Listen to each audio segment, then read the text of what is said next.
One thing I learned early in my career was that rank has its privileges, and a second lieutenant, which I was, had none. We all trained as a crew in the United States, and when it's time to fly overseas, we were all supposed to go together. Or a captain who was not going to fly, who was not a flyer, decided he wanted to take my place instead. And he was able to take my place because he outranked me, which left me having to take the boat. I didn't want to take the boat because I wanted to see South America and Africa. So I found out they had a list of stray people like myself. So I got on the list, and I was selected to fly with Colonel Shower, who was our group commanding officer, and all of his senior officers, the lowest rank of which was a major. So here's a second lieutenant flying to Europe with all this rank. It turned out they were pretty decent people, and one day I asked them why they picked me when they could have had a lot of other people. And he said that the reason they picked me was because I had been a Boy Scout, and we were going to be flying over the jungles of Brazil for a couple of days. And if we had any problems, I might be able to help them out of the problems if we had a crash. So I found it to be an interesting commentary on the Boy Scouts and what people thought of Boy Scouts in those days.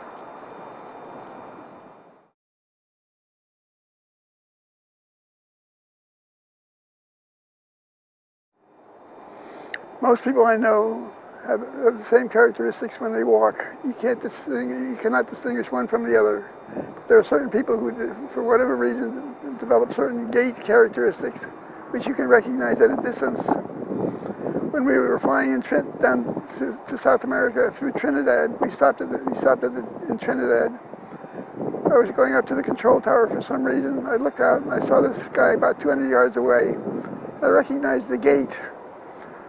And I called out, and it was Steve Brody. Steve Brody was the caddy master at the Glen Ridge Country Club, where I used to caddy when I was a kid in high school. And we got to know each other pretty well. And I recognized his gait when I ran into him during the war from the control tower. I said, it must be Steve, and I called, and it was him. So I found it interesting that I was able to tell from a distance without having seen him that it was him.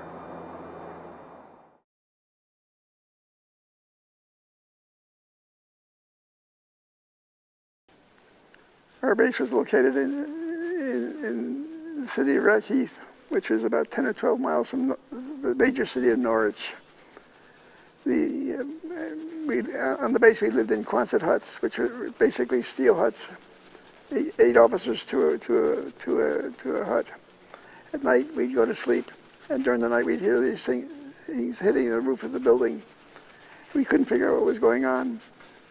We soon learned that it was the flak from the guns at Norwich were shooting at the attacking German aircraft, and the flak, which is really the metallic fragments, would just fly all over, and they'd come down and land on our roof. In the morning we'd go out, and they would have slid to the ground, and we'd go pick them all up, take a look at them.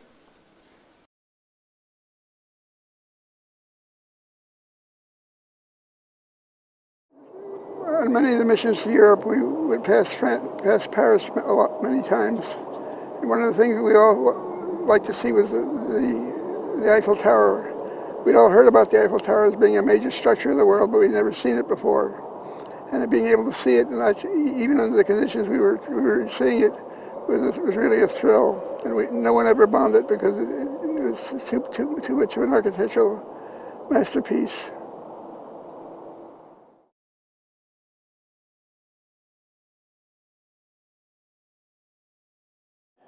On one of their earliest flights over Europe, we flew over Holland to get to Germany.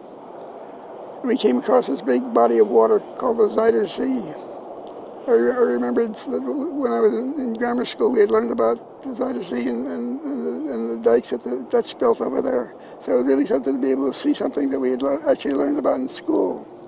So we all liked it. We all liked that.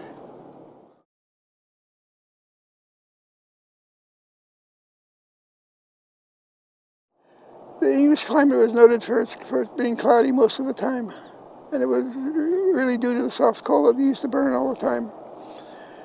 So the problem that this created was when you take 1,000 planes and put them in the air, they all have to avoid each other.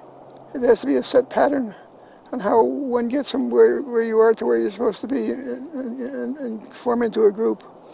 They had what they called radio beacons, and everyone had their own beacon they followed. And you get on the beacon and climb up in a spiral until you came out on top. And presumably on top you'd find a circus ship, which was a B-24 that was painted garishly, so you could recognize that it was your group, and everyone would form in that group.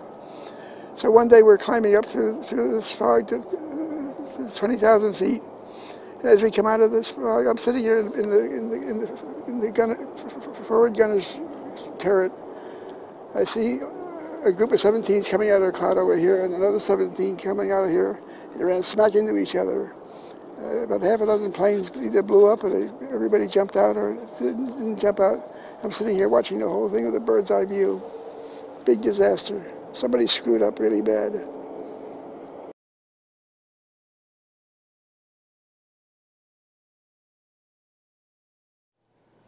As the bombardier, I was one who dropped the bombs on the target. Interestingly enough, we seldom saw where the bombs landed because the airplane flew on and the bombs lagged behind the airplane. However, there is one instance in which I remember the damage we did with our bombs.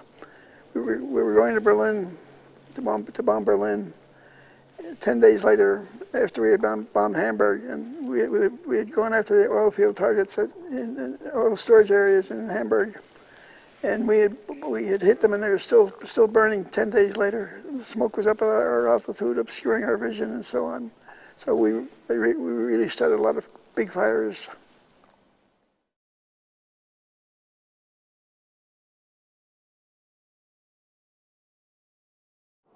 One of the things that Colonel Schauer always insisted upon with the pilots was that they flew tight formations.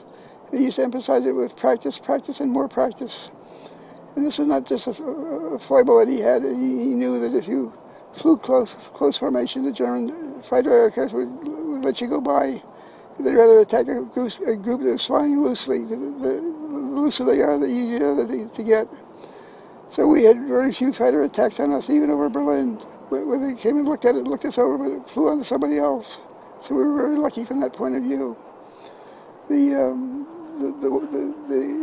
bomb groups that had loose formations had higher losses than we did, as was to be expected.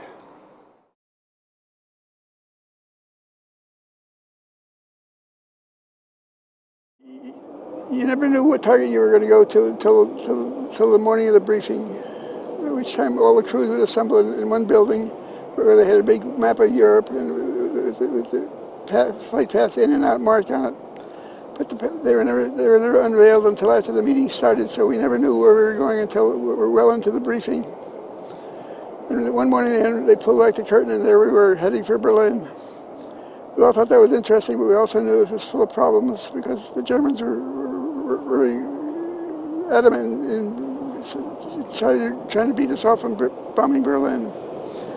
We knew that there would be lots of heavy flak, and when we got there was flak. You could almost walk on it. You've probably seen pictures of the flak fields. And by the time we got there, the Germans were pretty good at picking us off and knocking us out of the air. Also, the ME-109s were up in force that day, and I still remember this guy flying across in front of us, taking a look at us, and saying to himself, "No, I don't want to go after those guys." One of the things that Colonel Schauer insisted upon was that all the planes fly up close.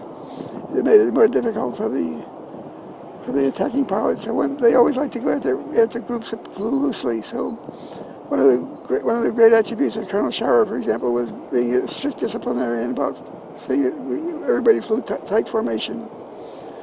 But Berlin was a place from which we were all happy to go to, but also happy to escape from.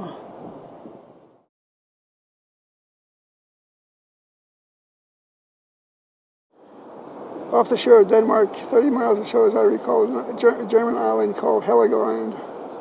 This is probably the most bombed place that any of us ever bombed during the war. And what we did was we bombed it with the bombs that hung up in our bomb bay and didn't drop on the target. We would wait until we got them ready to go after leaving the target. So when we flew over Heligoland, we would all drop our SS bombs down there. Even though it had no military value, it was probably the most bombed place on earth during the war.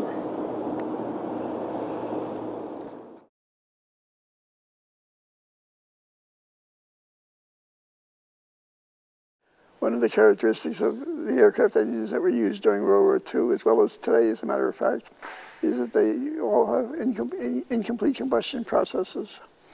What that means is that they issue particulates, small black particles called soot.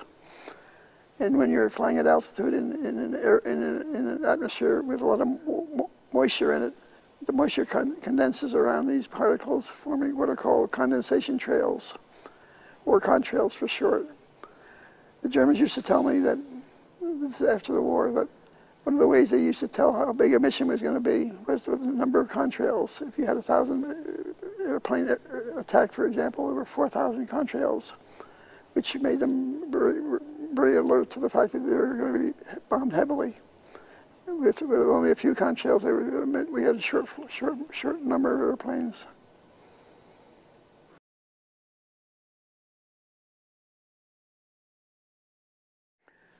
The primary difference between the British RAF operations and the U.S. 8th Air Force operations was that the British operated at night, and we operated during the daylight hours.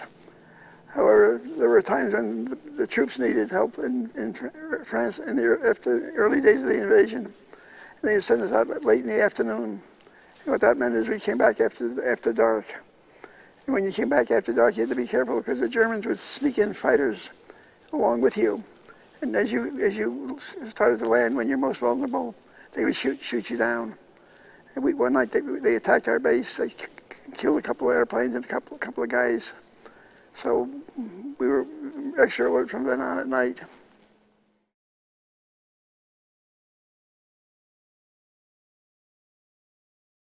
Well, I have a great many memories of D-Day. I think the one that stands out most in my mind is the one I have after we had bombed in France early in the morning. As we turned around and flew back towards England, we came to the coast. Dawn was breaking, and to the west of us, we could see the ships, the assault ships, who were coming in with all the troops and equipment.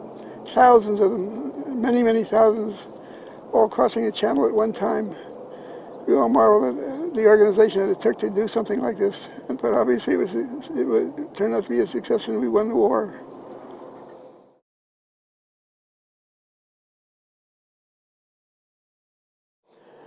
D-Day was June 6, 1944, and on June 11, 5 days later, the Germans were still fighting heavily in northern France and bringing in reinforcements.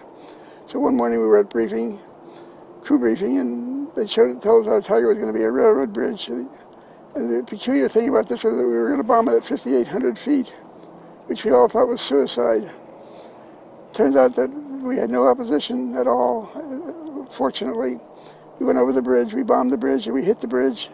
And 50 years later, I talked to our engineer on the airplane. He told me he'd watched through the bomb bay doors as our bombs went down. He said they went down, they hit the bridge, and the bridge went and caved in. So it was a successful mission, and I had the pictures to prove it.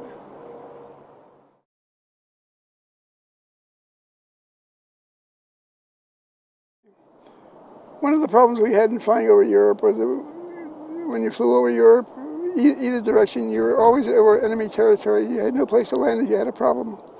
Except if you were as far enough north, you could go to Sweden, or you were far enough south, you could go to Switzerland, and many people did. One of the problems with people who came back direct to the base was that they would often run out of gas before they got to the channel, and they would either crash or whatever. So one of the first things that after D-Day, the Seabees got busy and started building runways by bulldozing them out of the farmers' fields. And the first airplane to use it was an airplane from our group, Lieutenant Grace, as I recall. And he told us later on that the Seabees were howling at him because he's building the runways and they're trying to land on the runway at the same time. So it all worked out okay. But the Seabees deserve a lot of credit for doing all the work they did.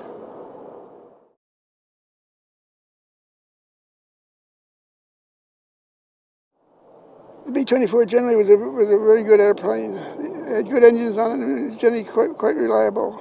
But when you're in combat, you never know what's going to happen to you. So one day we were flying someplace, I don't remember where, but one of our engines got hit by flak and we lost an engine. So we're flying on 3 engines, and the B-24 doesn't like to fly on 3 engines. And soon we lost another engine for a reason which I don't remember. So now we're on 2 engines, and we figured, well, we're probably not going to make it. So we're flying over France, and we were able to throw out all our guns and everything that weighed anything to lighten the airplane. And as we kept making, we could see the channel. Across the channel, we could see the White Cliffs of Dover. We figured if we could get that far, we'd be safe. So we flew across the channel in a glide. We got to the White Cliffs of Dover, and we're below the cliffs. But as you approach the cliffs, you get lift out of the wind coming offshore, and it lifts right over the top of the White Cliffs. And we found an airport on the other side and landed there. So it was a safe mission, no trouble after that.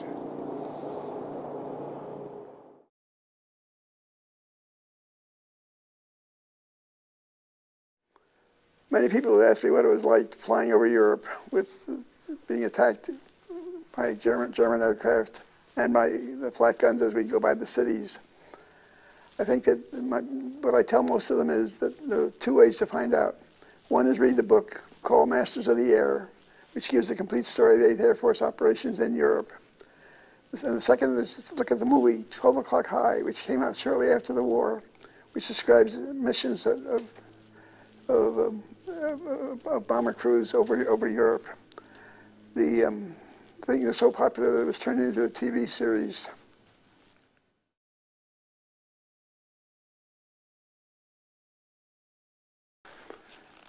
We finished our 30th mission over Europe in late June of 1944. And when you finish your missions, they send you home. So we left our airplane at Rackhaith, and they took a train to Scotland where we caught the Queen Elizabeth, a major British ocean liner. It took us 5 or 6 days to get home. And we docked it in New York at the pier alongside where the Normandy was lying in the mud, where it just burned the week before. In conversation with my good friend Tony Frisco, a Yerba Linda deli owner, we found that he had gotten on the same boat that I had just gotten off of. He was going to Europe when I was coming home from Europe. So he went to Europe and fought in Italy and elsewhere while I went home. We thought that was an interesting coincidence. We found each other in that respect.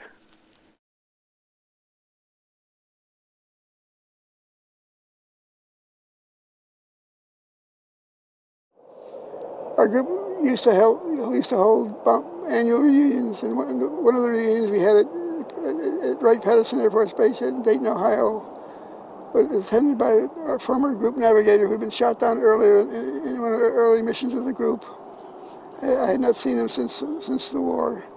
We sat and talked about what happened during the war. He told me this story about how when he was in the prisoner of war camp, what they would do is, as new prisoners were brought in, they would holler out the name of the group which they were with. So he said one day I hollered out 467th, which was our group, and a young navigator comes over, and I asked him where the rest of his crew is. He said, "You won't believe the story." But he said, I was on the flight deck, and as you know, they're drafty. One of my papers blew down into the wheel well. I went down to the wheel well to get it, and I leaned over to pick it up with I had my parachute on. I leaned over to pick it up, and the airplane hit a pocket. It went up, and I went down.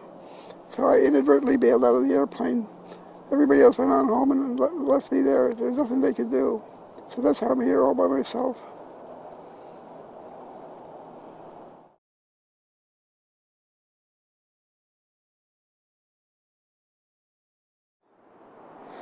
After returning from Europe and having completed 30 missions, the Air Force assigned me to a bombardier training school in Clovis, New Mexico. After doing that for a while, I was bored to tears. So I said, put me on a B-29 crew and send me to Japan. They obliged to send me to Tucson, where I joined the B-29 crew. We were in training there when the war ended in that era of my life. But I find it interesting that 60 years later or so, We have B-29 still existing at places like March Air Force Base Museum, which has many, many other types of aircraft. I think it's important that the people of today understand what happened in the past. And places like this should be supported by everybody, because they are really history in the making.